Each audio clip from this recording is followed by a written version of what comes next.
Hola estimados estudiantes, es un gusto saludarles.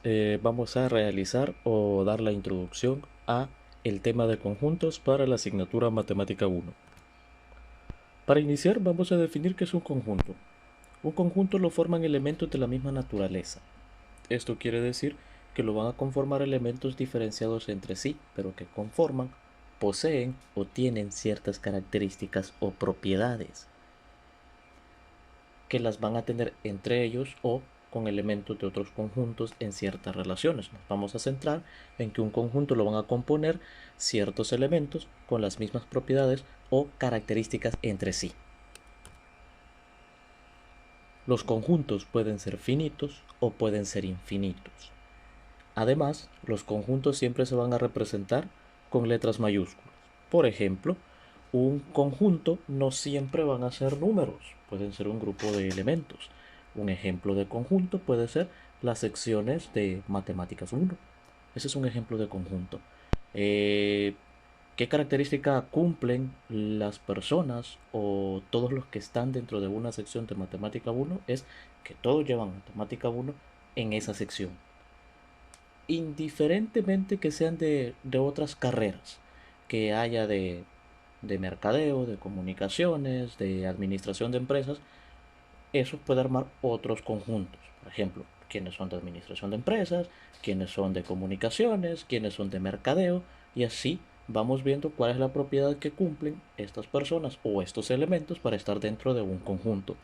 Una restricción clara es: los conjuntos siempre se representan con letras mayúsculas. Entonces, ahí está la nomenclatura de los conjuntos. Siempre vamos a colocar el nombre del conjunto y en llaves vamos a colocar los elementos separados por una coma. Por ejemplo, el conjunto llamado C contiene los números 1, 2, 3, 4 y 5. Ese es un conjunto finito. Un conjunto infinito sería uno que no le podemos poner un límite. Bien, ahora que tenemos ya diferenciado eso, nos adelantamos un poquito con el ejemplo del conjunto C, pero vamos a definir qué es un conjunto numérico. Un conjunto numérico es una colección de números bien definida llamada elementos. Eso es un conjunto numérico. Una colección de números que está definida. Puede ser por ciertas características o ciertas propiedades entre sí. Formas de escribir conjuntos. Hay dos formas. Por extensión, listar cada uno de sus elementos. Esto aplica más para conjuntos finitos, aplica solo para finitos, porque no podemos pasar toda la vida escribiendo todos los elementos de un conjunto infinito, porque nunca vamos a terminar. Entonces, por extensión, es para conjuntos finitos. Por comprensión o abstracción, aquí puede aplicar para ambos. Entonces, ¿qué sucede con comprensión o abstracción? Identificar una propiedad o característica de sus elementos. Por ejemplo, los primeros 500 números pares, o los primeros 10 números primos, los primeros 5 números impares, o si lo vemos desde otra perspectiva, para no mencionar números, podemos decir los estudiantes de administración de empresas de la sección 1 de Matemáticas 1, o los estudiantes de mercadeo de la sección 1 de Matemáticas 2, o los estudiantes de comunicaciones de X universidad. Así, por ejemplo, estamos dando una propiedad o una característica única que van a cumplir los elementos de un conjunto, para poder mencionarlos o para poder escribirlos por abstracción o comprensión. Los conjuntos numéricos tienen cardinalidad. ¿Y qué es la cardinalidad? Es el número de elementos de un conjunto. Por ejemplo, en el anterior, la cardinalidad, vamos a volver a la lámina anterior, la cardinalidad de este conjunto, aunque no podamos ver cuáles son los elementos, la cardinalidad de este conjunto sería 500. ¿Por qué? Porque son los primeros 500 números pares. Vemos a la parte donde estábamos y es el número de elementos de un conjunto finito. Ok, acá la cardinalidad es 5, porque hay 5 elementos: 1, 2, 3, 4 y 5. Otros ejemplos de cardinalidad, ahí tenemos que son un conjunto, el conjunto L, que tiene 7 elementos: 1, 2, 3, 4, 5, 6 y 7 elementos. Esa es la cardinalidad de este conjunto. Vamos a ver otro ejemplo de cardinalidad, que sería el conjunto H. Ahora bien, si nosotros vemos acá, la cardinalidad es 6, pero hay más de 6 elementos. Hay 9 elementos dentro del conjunto, y acá puede existir la duda. Pero mira, hay 9 elementos y me está diciendo que es la cantidad de elementos que tiene un conjunto, pero ya hay 9. Pero usted coloca que son 6, sí, porque hay elementos que se repiten. Los elementos que se repiten no se toman en cuenta para la cardinalidad. ¿Quiénes se repiten dentro de este conjunto? Se repite el 1, se repite el 2 y se repite el 6. Por ello es que solamente se toman en cuenta una tan sola vez. Otro ejemplo de cardinalidad sería que se pida hacer equipos de trabajo en una sección estudiantil y se dice equipos de 5. Entonces la cardinalidad de los equipos sería 5. Ese sería un conjunto. ¿Qué sucede dentro de esta cardinalidad? No tendrían que repetirse elementos, no pueden haber 3 personas o no puede haber una persona en 3 grupos iguales. En este caso la cardinalidad restringe que no se van a contabilizar los elementos repetidos.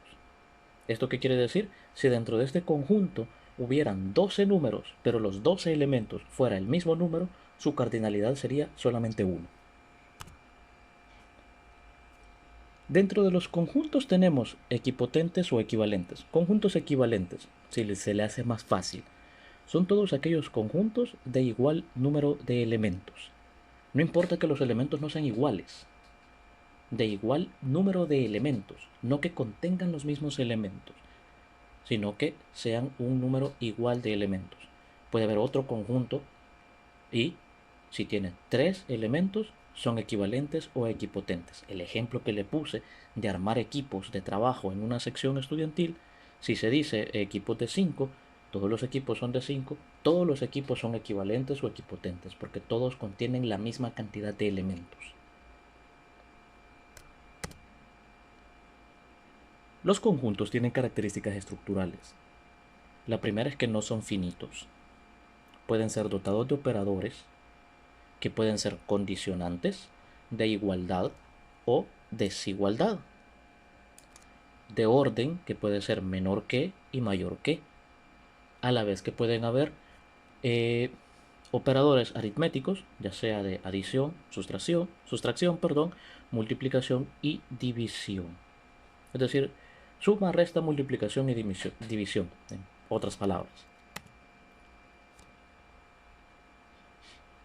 Están dotados de propiedades topológicas y tienen una familia de subconjuntos que pueden cumplir reglas sobre la unión y la intersección. Que más adelante vamos a ver ese detalle de unión e intersección de conjuntos. Unión de conjuntos. La unión de conjuntos es todos los elementos de los conjuntos involucrados en la unión. Y tenemos el ejemplo. Tenemos el conjunto A, que lo conforman 1, 2 y 3. Y el conjunto B lo conforman 3, 6 y 9. Y la unión del conjunto A con el conjunto B, o la unión de A y B, o A unido a B, es todos los elementos de los dos conjuntos.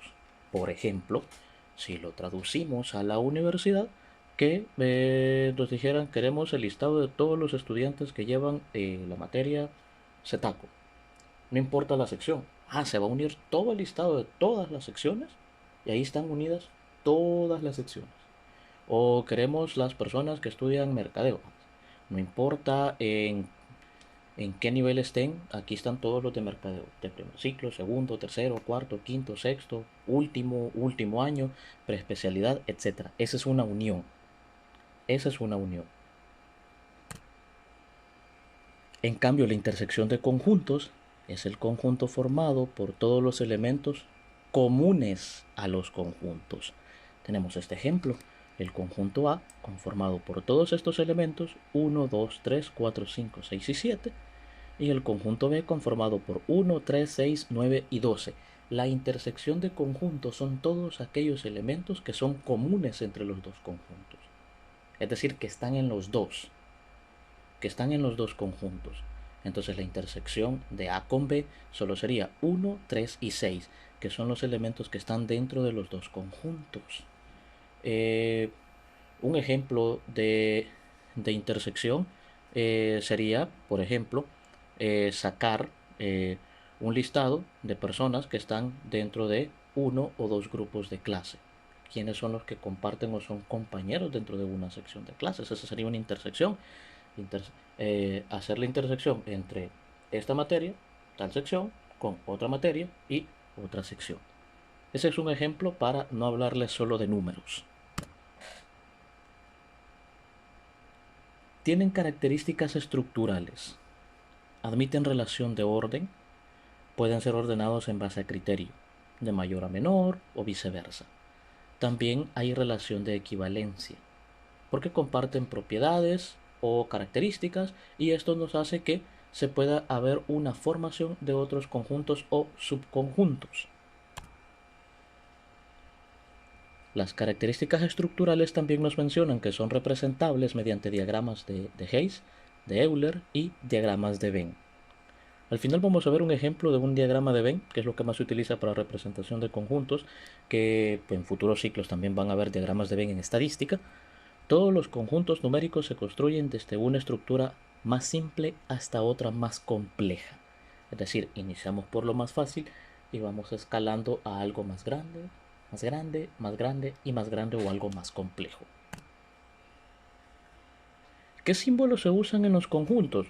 El de pertenencia, el de no pertenencia, que es el mismo, solo únicamente tachado o con una línea, un conjunto vacío que puede ser representado con este tipo, digamos un cero con una línea atravesándolo, o con las llaves. Generalmente vamos a utilizar el de las llaves. Subconjunto de la unión y la intersección, que ya las vimos anteriormente y son las que más vamos a estar usando, unión e intersección. También tenemos mayor que, menor que, mayor o igual que y menor o igual que lo vamos a estar utilizando muchísimo en las desigualdades. Entonces, prácticamente lo que más vamos a usar por el momento sería la unión, intersección, mayor, menor, mayor o igual o menor e igual. No quiere decir que los demás símbolos no se van a utilizar, claro que sí, pero en menor medida que los que le acabo de mencionar. Y tenemos un diagrama de Venn. ¿Qué es el diagrama de Venn? Muestra visualmente los conjuntos de forma gráfica. Y tenemos un ejemplo. Tenemos dos conjuntos. El conjunto A, el conjunto B. ¿Y qué vamos a hacer con ellos? Representarlos. Pero mire, ¿qué vamos a representar? Graficar la intersección de A y B. Vamos a volver. ¿Quiénes conforman A? 1, 2, 3, 4, 5, 6, 7, 8 y 9. ¿Quiénes conforman B? 7, 8, 9, 10, 20, 30, 40 y 50. ¿Cuáles son los elementos comunes entre ambos? El 7, el 8 y el 9.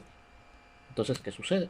El diagrama de Venn nos hace que en un círculo representamos un conjunto y en el otro círculo representamos otro.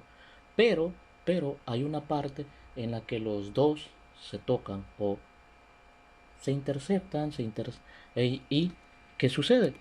En esa parte vamos a colocar los elementos comunes entre ellos. ¿Esto qué quiere decir?